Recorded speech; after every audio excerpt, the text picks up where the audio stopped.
Welcome back, Shalligators. I know I've left you high and dry for the last few weeks and I haven't, been posting much. It's because I've been sick. Also, I've been suffering from some burnout, so I've told you guys it's going to be kind of my summer of slacking. And since we're talking about burnout, since we're talking about taking a step back from something to make sure you don't hate it and it doesn't destroy you, we're going to talk about Simone Biles. She's a U.S. Olympic gymnast who just pulled out of one of the events. She might compete in other individual ones to focus on her mental health. Is she inspirational or is she a quitter? And we're not just going to break down what's going on with her. We're going to talk about, obviously, how this can benefit us. What do you do and how do you go about it when you realize, fuck man, you got to quit something? Maybe you're switching careers. Maybe you're switching majors. Maybe you're deciding not to go to church anymore or play lacrosse or whatever it might be, even if it's a relationship. How do you make a big life shift without disappointing everyone, disappointing yourself, descending into like lazy madness? We've got tips. Don't you worry. You know I got you guys. But before we get started, I want to announce a new Shalligator Getaway. Yes, we've got another trip. So you guys know I just came back from Tulum a few weeks ago, and it was amazing to get out there and connect with you guys. We had 2 different weeks of Shalligators. That was a trip with Trend 45, and I'm definitely still going to be doing trips with Trend. But you know, some of you guys aren't really focused on like content, and that's what Trend does really well. Photos, all that stuff, parties. I mean, it's really fun. It's like really fun and cool. This set of trips is going to be through Trova Trip, and we are going to go to the Dominican Republic. We're going to the Dominican Republic in early February 2022. It's going to be 5 days of just like fun, sun, culture. We're going to do a bunch of Shalligator workshops. There's 20 slots. Space is very limited, so go ahead and click the link down there to sign up and to join me. And the first 10 spots get $100 off. It's a great early bird special. And some of you guys have asked, like, do I need to be vaccinated to go? Well, I'm not, so. And someone even asked, you know, are we going to get to meet you? Girl, you're going to be with me like all day, every day. It's like we're on vacation together, so you're going to get so sick of me. It's going to be horrible. Yeah, it's going to be really super fun. So I would love for you guys to join me. And yes, there's going to be a whole bunch of other trips coming up next year. We're going to be booking more. We're going to go to Europe, maybe Italy. And I think we're going to go to Europe again later this year with Trend 45. So there's going to be a bunch of opportunities, but I really hope you guys come on this one. It's affordable and it's going to be so fun. Okay, let's talk Simone Biles. So what's going on? It's the Olympics, obviously. And she had a bad vault, basically, and decided she was pulling out because of mental health. And she was talking about it in press conferences, and it was interesting because she was speaking about mental health the way she would speak about physical health, the way she would speak about a broken ankle or, you know, a popped vertebrae or whatever. It's like, you know what? Like, I just can't compete like this, and I don't want to like get out there and hurt myself worse and do something I don't enjoy. And so there's been, because of where we are in society, you know, everything is getting yay-sayed, you know, everything anyone does, like, oh, so brave. So, but there's been a ton of support for her, but there's been what I think are logical, normal questions about quitting something. You know, on one hand, like, Justin Bieber said it best because he posted about it. He's like, no one can understand the pressure that you're under. And Simone has said that before. Like, she's been in therapy and she's talked about the pressures of the sport and how isolating it is. And especially like these Olympic Games for, I don't know, whatever reason. And yeah, man, who the fuck can understand what these girls are going through? I've always said that they need to have in the Olympics like one normal person for scale. Like just competing, or like not even normal, like this is Gary from Des Moines. He works at Best Buy and loves his wiener dog Dixie. Back to you in the booth, Ken, right? Like just so you can see what like a normal person looks like trying to swim laps next to like, who's that dude, Caleb? Have you seen this guy? What's his last name? It doesn't matter. It doesn't matter. Holy fucking, wow. Anyway, so they should have like one normal person, but then also maybe like one college level athlete. So it's like, you can see the scale. I think that would be fun. Like you could have this college athlete who's like, you know what? I'm going to get my ass handed to me. I know I'm going to look stupid, but like I'm at the Olympics. I get to swim alongside Caleb so-and-so or Michael Phelps or compete with Simone. Like this is dope. I think that would be really cool. And I think it would make people really respect these athletes more. Are we really at a place where we don't respect these athletes? I mean, Jesus Christ. Try setting your life. try setting your alarm at the time they get up every day. You don't even have to do the workout. Just set the alarm. Just get up. I'd put a bullet in my head. Like, let alone get up and like be a world-class athlete. No. So we can't understand the pressure that she's under. We don't even need to try. But like, did you guys read Essentialism? We did as the book club, the Shall Literature book club selection. And a part that really stood out to me was Michael Phelps. And they talked to his coach, and like the author was talking about Phelps's pre-race routine and how it is like ice cold. It's like he puts this AirPod in first and then this one. He takes that shoe off and takes that. And it's more than just superstition. It's to get his head in the game. And the coach calls it put in the tape. Put in the tape. Like, put in the tape of you visualizing this race, exactly how that race is go, exactly how the turn's going to go, exactly when you're going to do that final push of power. Like, you have to inhabit that mental state in the same intense way as you inhabit the physical state. I actually read a lot about sports psychology because I do consider what I do sort of like, not athletic, but I really have to be in the game. I don't do these videos with notes. You guys know I don't really edit them unless I'm like I really just say something stupid. I force my brain to spit out concepts in a way that makes sense, that are entertaining. And I'm very, very proud of that. I am very proud of the speaker that I am. And I operate, I believe, at sort of like a high-level athlete, stratosphere. So I'm very interested in like how athletes are mentally. And honestly, one of the first athletes to really get into this, who kind of pioneered this, was Kobe Bryant. He took a lot of psychology classes in college and was talking to his coaches about the mentality of sports. And that wasn't something people were doing. Certainly not in basketball, that wasn't kind of on their radar. So Kobe, a legend. But back to Simone. So I'm bringing up this Michael Phelps thing because the mental aspect is so crucial. If you have the mental thing down, your body will rise to the occasion. I mean, it will. You don't think you can run one more lap. You can't do one more rep. Your mind is like, yes, the fuck we can. You're doing it, right? And this is the thing with confidence. We talk about confidence all the time. You fake it till you make it. You visualize where you want to be. Manifestation. All of this ties together. And so the first thing I thought, if I'm being honest, when I heard that Simone pulled out from mental health, I thought, damn, she doesn't have her head in the game. And does she not focus on that component of sports and achievement? Forget sports, achievement. Does she not do those things like Phelps is doing? Does she not have a tape? Does she not have coping mechanisms and mantras? If she doesn't, and who knows, maybe she does. If she doesn't, her talent to me is even more insane because she is literally doing all of this purely physically. She's not relying on the mental thing to push her through. She's doing this just physically. I don't think that's probably true. I don't think she could operate at this level, especially because she's not just a gymnast. She's like a celebrity now. She does commercials. I don't think she could operate at this level without these mental, calisthenics that you have to go through in order to operate at that level. But I think it's so interesting that that's the thing that gave out. I don't know.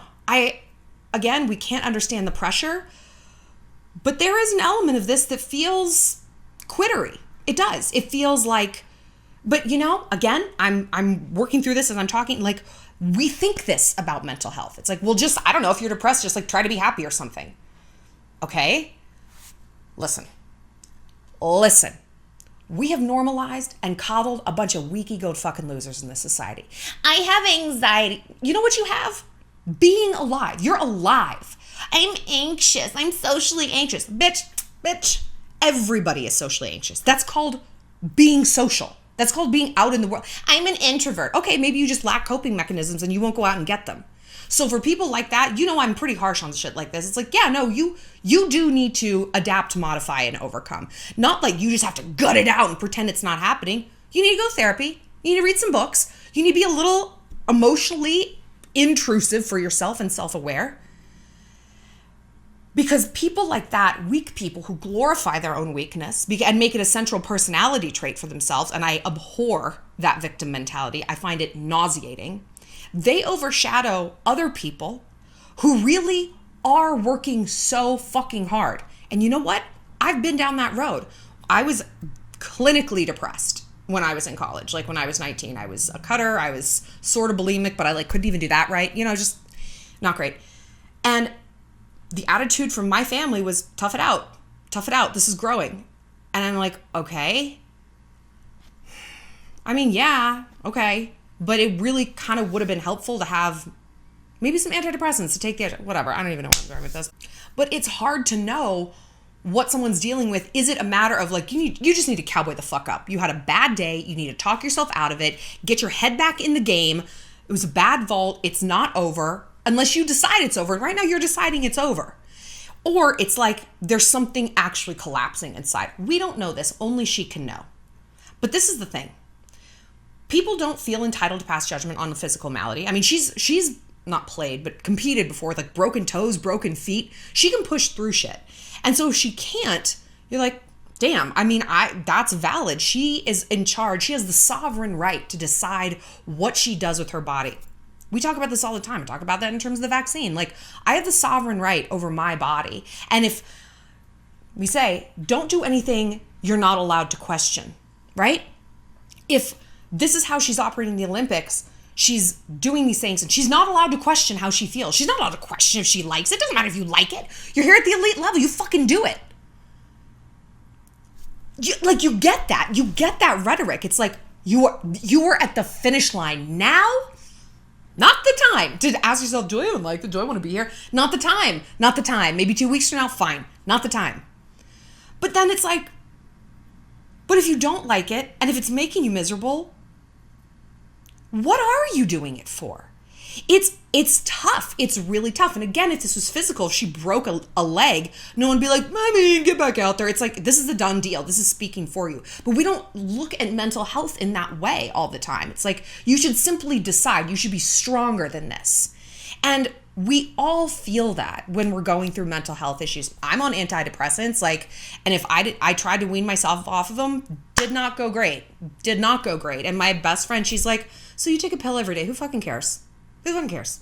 Who cares? It's a small price to pay for being happy. I'm like, you know what? That's true. That's true. But it was that mental stigma of like, I shouldn't have to do this. Why am I not stronger than this? Well, would you say that to a diabetic? Someone with cancer? Someone with migraines? You should be stronger. No. Okay. This video isn't about mental health, though. This video is about quitting. I do get a lot of questions from you guys. And if you guys want to submit questions to me, go to my website, shallonlester.com, and click submit a question. I get back to you in a week. I love talking to you guys. It's like one of the favorite things that I do. But I get a lot of questions because what I help you guys do is authenticity, right? That's what we're all here to do, baby. Authenticity. When we become authentic, there is a shedding of skin, like a snake. We're warm-blooded, but sometimes we operate like a reptile, right? There is a shedding of self. And that self isn't always us. It's the expectations foisted upon us by other people, our religion, our sexual orientation, where we live, how our hair is, how we dress, the music we listen to, what our major is. I mean, it just goes on and on and on. And it is a very, like Simone Biles said, isolating experience to come into your authenticity.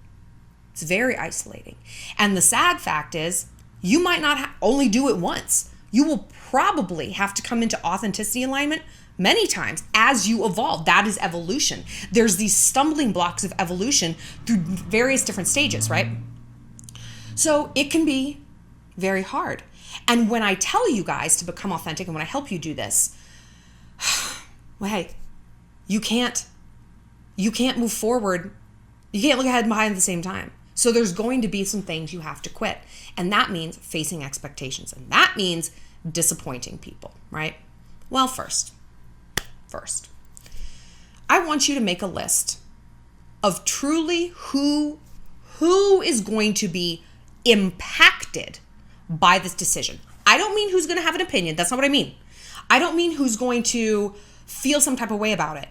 Who is going to be actually logistically impacted? Let's say you are in law school and you don't want to be, and you're dropping the fuck out because you don't want to be a lawyer. It seems awful. Okay? You actually hate it. Who's going to be impacted? Obviously you. Maybe your parents are paying for law school though. So they're going to be like, oh, I'm sorry. So now we have $70,000 worth of debt and no degree to show for it. Is that what you're telling me? Got it. That's valid.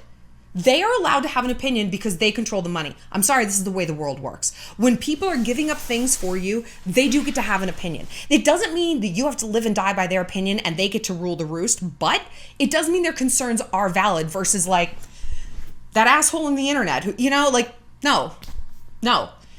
But look at who is truly going to be impacted and see how viable that is and see if you can make a plan to kind of ameliorate the impact. Hey, mom and dad, I'm going to set up a payment plan to pay you back. Or you know what? No, I'm not going to go and take the bar exam. I'm going to be a paralegal. And judging by the paralegal salary, this is how long it's going to take me to pay you back. I will give you the same interest or, whatever. You can come up with some sort of plan. Because if that's the thing that's holding you back, I can't drop out. It's going to have this huge catastrophic fallout for other people. First of all, be realistic. Is that true? Is that true? You know what I go back to a lot? Kim Kardashian's wedding to Kris Humphries. Kim K's wedding to Kris Humphries. After my marriage ended, I went out with her publicist, Simon, who I've known for a long time, and he's fantastic. And, my marriage did not last very long. And he was like, why, were you having second thoughts before you got married? I was like, yes, I was having, yeah. And he's like, why didn't you call it off? And I'm like, everyone had spent so much money and this and that. And it's like they booked tickets and I was going to disappoint people. And he's like, that's exactly what Kim went through with Kris. Like, people spent so much money and I've already booked all these things and I'm going to be so humiliated. And it's like, it was so therapeutic for me to hear because I'm like, if Kim Kardashian felt that way, she's got so much power and so much money and everyone there had money. No one was like taking out a payday loan to go to her wedding, right? Like $500 for a flight, who fucking cares? If she felt like that, I'm like, okay, the way I feel, this is simply how humans feel when we have to disappoint other people, right? This is just how it goes. And when he told me that, I laughed and I'm like, would anyone really care, at the end of the day? And he's like, I know. He's like, but girl, I could have said that to you. I'm like, fuck.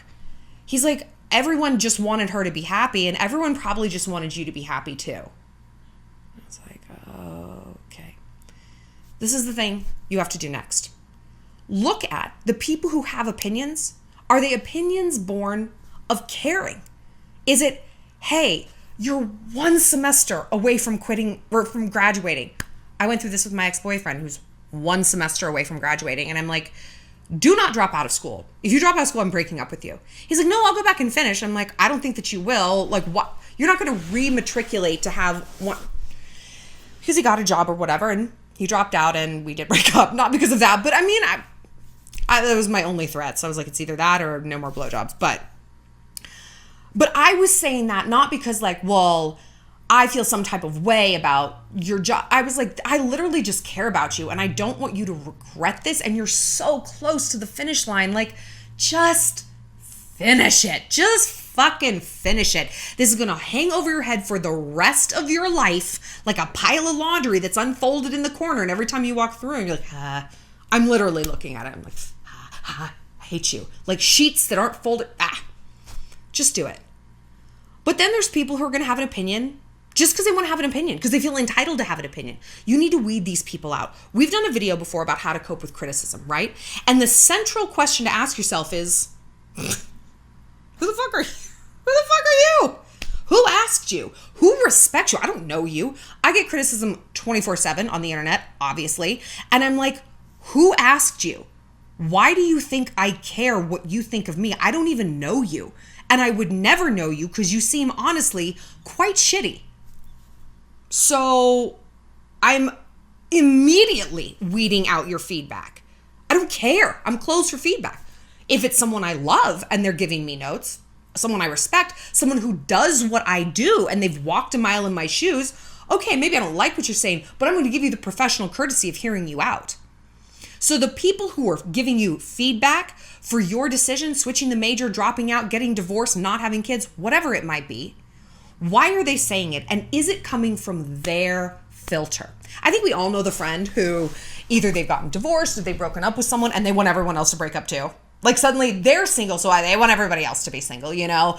And it's like, you know what, your boyfriend literally hates you so much. It's like, We're actually really happy. No, Charles, you guys are really super toxic. Super toxic. Like, thanks, Steph. Like, right? It's just, people say things through their own filter. People want social inclusion, right? We talk about that all the time, the high social inclusion need. And so if they've done something, or actually, it's not if they've done something. Usually it's if they haven't done something. If they've stayed in the Lutheran church forever, they don't want to see you leave because they don't feel like they have the agency to do that either. Jealousy is an incredible motivator for advice, right? No, you can't leave your husband. No, you can't. You can't do that. Okay. I had a therapist tell me that I wasn't allowed to call off my wedding because I was too old. Oh, how old are you? Oh my God. Oh no, you're way too old. You need to get married immediately and start having kids. I was like, I don't want kids. What? Well, you should have them. Clearly that was the messaging she'd been given. You have to marry this dude and you have to have kids, whether you like it or not. So she was speaking from her own filter, and unfortunately, I was in such a vulnerable place. I was like, okay, yes, ma'am. And anyway, I'm sorry I'm talking about my marriage so much, but you know what? Maybe we've gone out of order here. Because I'm assuming that you guys have done the foundational work that needs to come before announcing to people that you're quitting something. That you are quitting for the right fucking reasons. There's a lot of good reasons to quit something, to move on. You just don't love it. There's not that passion. Every time you think about it, you're like, weary. But there's a lot of really bad ones. I need you to look at your life and be really honest with yourself. Are you a chronic quitter? I am. You know what I am? Because I'm a serial obsessor. I love this song and I'll listen to it 5 hours on repeat. Like seriously, I love it. And they'll be like, done. It'll always be on my playlist, always be a fave, but I'm not going to listen to it anymore. I buy all this needle pointing supplies. I love needlepoint. I'll make a bunch of stuff and then be like, I'm over it now. I'll do that with hockey. I'll do that with people. Sometimes I get bored quickly. And so instead of telling myself I'm bad, I'm such a bad person, I'm a bad quitter, you're never going to make it to the Olympics. First of all, no shit. I'm not going to make it to the Olympics. I'm not going to be a sponsored hockey player. I'm not going to sell my needlepoint on Etsy. I've taken that pressure off myself so that it's like, yeah, I've got a craft closet full of bullshit I've started. I didn't finish. Okay, it gave me some pleasure for a few days or hours or weeks, and then it stopped giving me pleasure. And instead of forcing myself to do this, and when I know the joy is gone, the whatever is gone, I'm just leaning into my own proclivities. I'm a serial obsessor. I acknowledge I'm probably going to waste money. I might waste some time. I might only do 2 seasons of hockey and then I'm like kind of bored with it. Okay. Does that impact my life in a catastrophic negative way? No, it doesn't. It's okay that I quit in these categories. But because I've released that quitter pressure valve in these categories that do not matter, that don't have an impact if I stick with them or whatever, nobody cares if I'm doing needlepoint, then I have the mental fortitude and the bandwidth to stick to things I need to stick with. Like this career, like the podcast, like answering questions, like outlining and writing new books. So I don't skew too hard in one direction. I have to stick with everything. I have to do everything. Every new hobby I have to do until the day I die. No. But I also don't veer to the other side and be like, you're just a quitter. You can't finish anything. Look, you didn't even finish that fucking needlepoint. Who cares? Who cares if I finish the needlepoint? It doesn't matter. It matter I finished the book, right? It matter I finished the video. It matter I finished these trips. I have been able to funnel that energy into the things that matter by giving myself a hall pass on, honestly, the things that don't. Okay, if I've got a quitter fix, like a quitter fetish, I got to start something and obsess over it and then quit. I'm going to buy all these magazines. I'm not going to read any of them.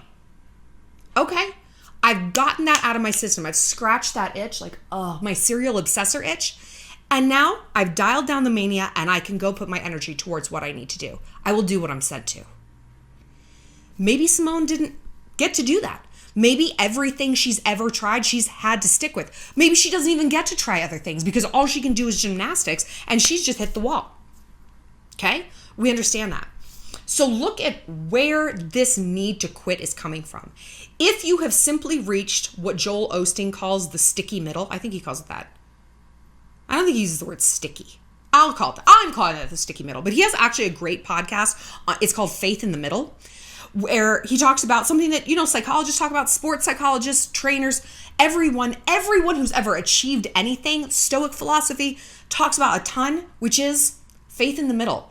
It's so exciting when you first start something. You guys, I'm going back to school. Everyone's like, yay! And psychologically, this can be very damaging because you're front-loading the applause, right? You're front-loading the positive outcome when you actually haven't achieved anything.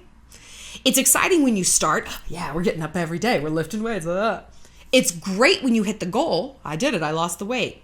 It's the fucking middle that you're like, alarm's going off again. And here I am eating 5 hard-boiled eggs. Again and again. You got to have faith in the middle. You have to have faith in the middle. So if what you're running up against is simply that middle, know this. There is the middle in everything. Do you think I didn't have a sticky middle becoming an influencer and a YouTuber? It was years. Where it's like, is this going to go anywhere? What is the point? I'm so tired after work. I don't want to miss this event to go home and make a YouTube video and edit. I want to go out and have fun. I just want to relax. Well, the longer you do that, the longer that is your self-rhetoric, the longer the sticky middle is going to be. That's just how it goes. You want to keep eating and not work out? Okay, you're going to be stuck at this weight for longer than you want to be. There is a middle to everything. And it always drives me crazy when people say they want to be an influencer or a YouTuber, and because it's like the number one thing that kids now want to be. And people want to be this job because they think it's easy. Because it looks so easy. I did a whole series on truly the reality of being an influencer and the ups and downs and how fucking hard this is and the business aspect. I was on the phone for 3 hours yesterday, just meetings with managers and distributors, so much business stuff I had to know. And there were points I'm like, talk to me like I'm a kindergartner. I don't understand. I was making notes, making graphs to try to understand business, whatever. But it's like people want this job because they think there's no middle. There is a middle to everything. And you know what? Sometimes there's a few middles. You reach a point, yay, and then it's like, fuck, okay, well now I'm an associate editor, so I kind of got to start over and learn all this stuff, and this is boring, blah, blah, blah, blah, blah, before I can get to deputy editor. There's a middle. So if you are a chronic avoider of middles, you're not going to be successful. You're just not. I'm telling you this, right? I'm not going to be no, there's a shortcut. No, the fuck there isn't. But that's okay, because if you're doing something you like, and here is my point, if you're doing something you like that really kicks that fire up inside you, that is authentic and in alignment, the middle isn't so bad. If you despise jogging, which I do, and you want to lose weight, don't fucking jog, dude. Dance. Do something different. Yeah, I didn't like having to sacrifice to come home and work on this channel to get it up. I didn't love being on the phone for 3 hours, but it was something that was always within alignment. And so the sacrifices weren't that bad. If the sacrifice had been, or, the middle, or what I was chasing was business school, which I would honestly rather spend that time in jail. I'm not even kidding you. I would rather go to prison than go to business school for 2 years, because I would do better in prison. I would adapt better to prison. I would not feel so constantly stupid and lost like I would in business school. So if I was trying to force myself to do that, that's not authentic. That's not in alignment. I wouldn't be a criminal. I would be in prison. So ask yourself, am I quitting because I'm simply in a sticky middle, or am I quitting because I am not in alignment right now? This is simply not me. And here's the thing. Maybe it was you, but seasons change. Maybe at one time you loved lacrosse. You loved playing D1 basketball. But you know what? The season changed. You grew. What you want grew. You realize if you keep playing tennis, you're not going to be able to get this medical degree because there's only so many hours in the day. That's valid. So you've done that work, right? You're going to do that work. You're going to look at the people who are giving you feedback. Do you give a fuck? Are they measurably impacted by it? If you don't give a fuck, if they don't know you, if they haven't walked a mile, if this doesn't affect their life at all, Bye. Thank you for your opinion. Okay, bye. And then you walk in the light of your truth. This is the final point. We all know people who phrase things, and no matter what they say, there's a question mark on the end of it. They put a question mark on the end of everything. Yeah, no, I like him. Do you? I'm ready to have kids. Are you? I love being a podiatrist. We know people like this, and we cannot be people like this. But we also know people who are the opposite. People like, well, me, who say what they say. You know what? I hate fucking high-waisted jeans. I am never going to wear them. I'm going to go low-rise for the rest of my life. This is truly, literally the low hill I will die on. Forever. Sorry. Who stand in the light of their truth. Unpopular though it might be, I don't want to do this anymore. I've started many different business octopus. You know, we talk about the business octopus and the tentacles. I've started things like XO Radio. I did it for a little while and I was like, I don't like it. I don't want to do it anymore. Bye. And but I had to wrestle with it. And I'm like, am I just saying this because I'm in the sticky middle? Am I saying this because I'm just being lazy? Or am I saying it because it's not authentic, it's not monetizable, it's not hitting this? I have like a very rigid set of metrics for business opportunities. And part of that came from essentialism, like come up with your deal breakers. Like they have to hit these metrics. And XO Radio didn't. It was not unsuccessful, but it wasn't good enough for what I had predetermined. I have boundaries, I have rules, I have mission statements. I'm very rigid in that way because otherwise you just use so much energy redeciding. You know, like when your pantry is organized, you're like, this is the spice rack. You don't have to keep making that decision. Like, this is where the garlic salt goes. It goes right there. Otherwise, like, I don't know. Garlic, does it go in that pantry? And every time you need it, you're like, where could it be? No, I organize my mind and my decisions the way I organize my pantry and my beauty closet. And yes, I have a beauty closet. I'll do a house tour one day, but I think when I move, I don't love this house. Anyway, so I streamline that. And because I do, I can speak with authority my decisions. Because I had people be like, wait, what do you mean you're quitting the radio show? You haven't been doing it that long. And that, that makes you feel like a quitter. I don't want to feel like a quitter. Like that kicked up a lot from me. But because I defaulted to this set of rigid metrics, it's like, hey, it's not me, it's the rules. Yeah, oh God, it's not me though. It's the rules. The rules said I couldn't. So what did the contract say? The contract said I could. I don't know, man. Sorry. It takes the personalization out of it. And so when people criticize it, you have this like armor. You have this Kevlar vest of not excuses, but legitimate reasons. No, I can't do that. That's not in alignment. No, that doesn't kick up for me. No, I'm purposely not having kids until I finish law school. So that's why I'm not doing it. So you don't need to keep asking me about it. And if you do, I don't need to feel bitter and hostile that you do because I have my Kevlar of decisions already made and decided. And a funny thing happens when you just say it. Mom and Dad, I'm switching from mechanical engineering to aerospace. People get on board. They do. When we see those weak spots, we talk a lot about the Velociraptor testing the weakness in an electric fence, right? One of you guys made a fan account with me as a Velociraptor, and it's like my favorite thing. In Jurassic Park, the original, clever girl, the dinosaur guy's like, she's learned to test the weak spots in the electric fence. I think he was the Australian. It's like, she's smarter than she looks, clever girl.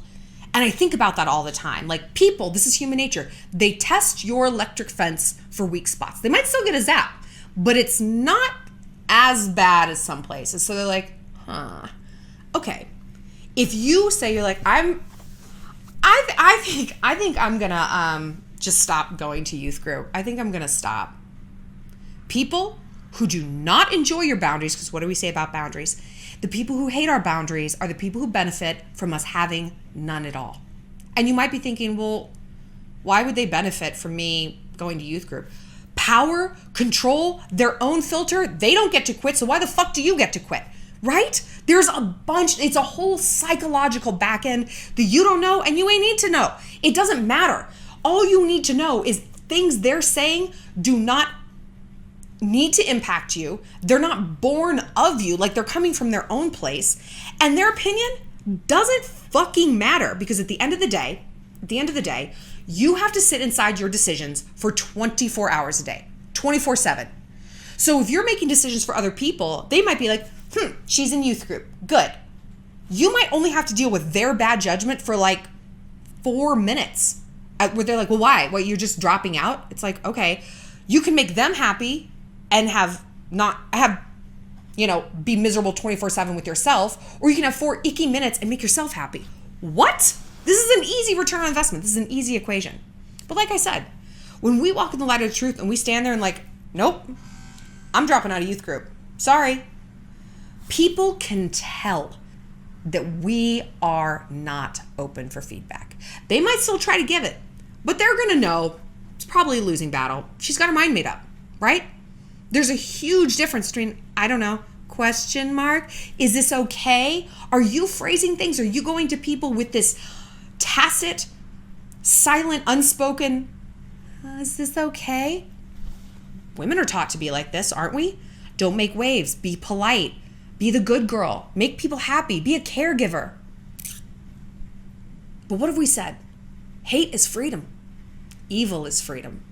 People hate my fucking guts. They try to cancel me off this planet. Guess what, bitch? I'm still here. And now nothing could hurt me anymore. I'm bulletproof. I can say whatever I want. There's nothing you can say to me that's even going to make a dent, dude. Sorry. And as we know, the more mean comments you leave, the higher I go in the algorithm. So the more it boosts the videos, the more money I make. So let her rip, idiots. But I understand that walking in the light of that truth and being bold and saying that, first of all, is an acquired skill. I wasn't like this all the time. I've only really been like a bad bitch like this for like a few years. I mean, I've always been a bad bitch, but like really like fully embraced my X-Men change over to the mutant side. It's fantastic. But you might not feel 100% about your decision. That's okay, because there is something to be said about like the obstinance of 100ness. To be like, no, I know I'm doing the right thing. Like, okay, maybe you do. Maybe you genuinely feel 100% about that decision. Very few of us feel 100% about any decision. From like what kind of coffee I ordered this morning, I was like, what have I done? Almond milk. What have I done? I'm a clown, right? Let alone the big decisions. Moving to Montana. I didn't know a soul, and I'm like, I am going. And people are like, okay, are you? I was like, yes. I don't know. Yes. Like, it's okay to want some feedback, but be judicious where you get it. The worst thing we can do, and we do this when we're in crisis, like when we really like a guy, and we're like, can everyone I've ever met please look at this text exchange? You, the CVS cashier, come over here. Like, we're just looking for too much data, and eventually we get someone who tells us what we don't want to hear, and we're like, oh, we're just bodied by it. So we have to be more judicious. Go to a friend who's level-headed, who loves you, and who's got no skin in the game. Hey, do you think I should drop out of school my last semester to take this job? Hear them out. Be like, and say, I'm coming to you because you're neutral. Hype them up like that, because then they're going to want to live up to that expectation, right? And say, I value your opinion. I'm just trying to kind of make heads or tails out of this. I'm not sold one way or the other. Because when you have the strength of character and the maturity to step back and judge your own decisions dispassionately, you're in that alignment. There's a quote, and we talked about this actually this week on the podcast. Check out the Girl on Top podcast. It's speaking of feelings, I talk about what to do if you've caught feelings for someone and how to not fuck it up. And believe me, right now I'm talking to myself. Oh, I'm talking to myself. Anyway. But we talked about this quote from Stoic Philosophy. I'm not sure if it was Seneca who said it or Marcus Aurelius. Doesn't matter. But it was, between stimulus and response, there is a space. And that space is where you need to inhabit for as long as possible to get the most neutral response possible. It's basically cool off before you react. Take a beat. Don't be hot-headed. Don't be knee-jerk. Don't be reactive, right? Take a moment. Step back, judge something dispassionately, especially if this is a big life decision that might not be reversible, that might have a big concrete impact for yourself and other people who love you, could shift the course of your life.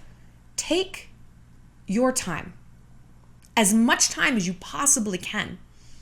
Maybe you're going to have to make a decision fast. Sometimes life is like that. Remove distractions. Turn your phone off. Get back to yourself. How do I do that, Shawn? How do I figure out what's in alignment? How do I figure it out? We've talked about this before. Your perfect 9-year-old day. In my old house, I had a nap room. I actually did a little video of it. I'll put it on my Instagram. My hair's dark, and it's because it's like old, but it was right before I moved, and I had never done a house tour and showed you guys the nap room. But it's a closet. It's like a walk-in closet that was downstairs. And people put like bikes and vacuums and stuff in there. I just don't have that much stuff, and my house was enormous.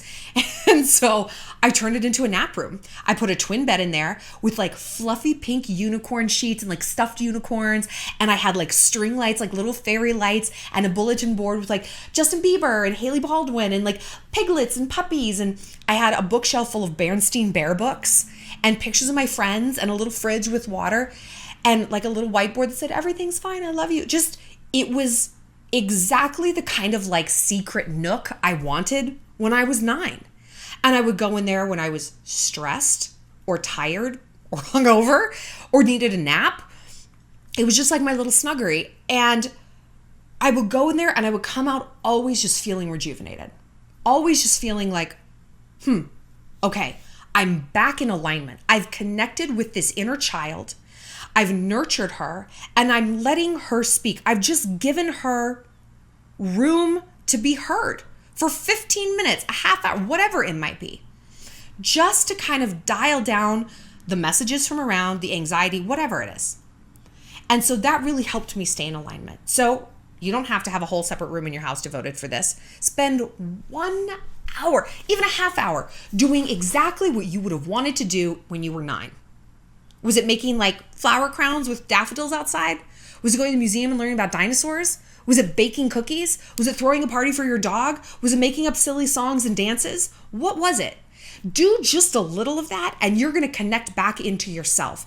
And then you're going to take that feeling and you're going to kind of hold it like a flame, like that you're kind of trying to keep going like a burning ember. And you're going to apply that flame to your decision. Because now you know what alignment feels like. Even if you only felt it for 30 minutes, that's okay. You felt it, right? And so when you're going to try on these decisions, this is the thing, try on decisions. I'm going to stick with lacrosse. I'm going to take that lacrosse scholarship at Dartmouth and I'm going to play lacrosse for the next 4 years. Do you feel in alignment? Is there something that's like, well, if I don't take it, then I can't go to Dartmouth. Okay, so you don't go to Dartmouth. Maybe go to U of A. Maybe go to community college. Okay? But are you in alignment at U of A or the community college? Okay. So ultimately, are you going to be happier there? Maybe, right? Go back to that alignment and then try on the opposite decision. I'm not taking that scholarship. I'll figure out where I'm going to school. I'll go someplace cheap so I don't have debt. This is key.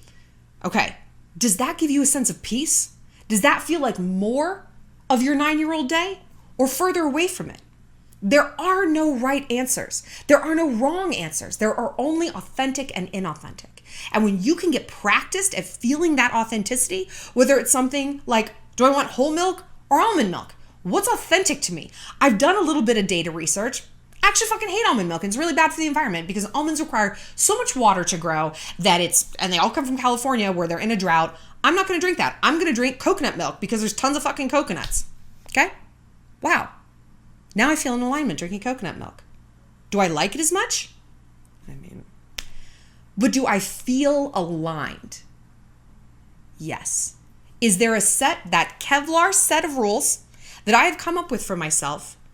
Does this match that? Yeah. Okay. Know that not every decision, most decisions, are never going to feel 100%. They might get there, but you have to, like when I moved to Montana, it's like I felt called to be here. This is always just how I describe it. I don't know how else to say it. I just felt called. And people were like, huh? What do you mean? I'm like, I don't know. I don't know what I mean. I only know what I feel. I don't yet have the vocabulary for why I'm supposed to be here. And I might never be given that vocabulary by life. I might never. I might always just be like, I don't know. I just was drawn here. And I don't need to explain that to other people. I don't need to have this like tidy little story. I came here for a guy, a job, a this, that. No, I came here because God told me to. My psyche told me, my heart, my whatever. Something told me to be here. Okay. Did I feel 100 about it? No, but I felt aligned. And when we can focus on alignment and not like these percentages, it'll speak louder. We want to be mathematical about our decisions because we want to quantify positive outcomes. Well, I know that this is going to work because I'm an Aries and this is what an Aries is supposed to do. Like, okay. We look to some sort of metric to guarantee a positive outcome so that we don't have to sit in the cognitive dissonance of, fuck, maybe I made a bad decision. And now what? Throw that out the window. I know it's hard because this is how society tells us to operate. And focus on that alignment. Does it feel right to do this? Not, does it feel lazy? Does it feel like, oh, I've avoided it. Okay. Ooh, I've avoided the sticky middle. That's not alignment. That's like you're running, you're fleeing. That feels like flight. That's not alignment, right? Focus on what it feels like, because then you're going to stand in the light of that truth. You're going to explain it better to people. Their reactions aren't going to mean as much. And you're going to keep moving closer and closer to that alignment. And things really do, girl, they really do work themselves out when you're in alignment. I mean, they do. Look at my life here. Look at my life. I have incredible friends. I didn't know one person in this whole state, not one. I have truly more friends than I can hang out with. Boys, don't even get me started. Don't even get me started. Great dog, amazing house. My life is great because I followed my alignment. I stayed in New York too long and my life was honestly disintegrating around me. A boyfriend who was cheating, friends I didn't get to see enough, my health was suffering because I wasn't in alignment and I wouldn't listen to it. No, I have to be here. I'm too afraid to make this decision. I'm too afraid to abandon my identity as a New Yorker. How could I possibly be happy anywhere else? The truth was I wasn't happy there. So when I finally just let go and let God, let go and let flow, well, the flow did come. A flood of blessings came my way and it'll come your way too. You've got this. You've got this. It takes bravery. It takes introspection, which is bravery. But the reward, man, it's better than you're imagining. It really is. Let me know your thoughts on Simone. I go back and forth, but it's her decision. Good for her, I guess, if she's happy. And don't forget to click the link in the bio to join me in the Dominican Republic. I cannot wait to see you guys there and hang out. It's going to be so much fun. We're going to escape the winter. It's going to be beautiful. I'll see you next time, Shalligators, when we are going to talk about dating a dude who is out of your league. Guess who we're talking about? Yeah, Shawn and Camilla. We'll see you later.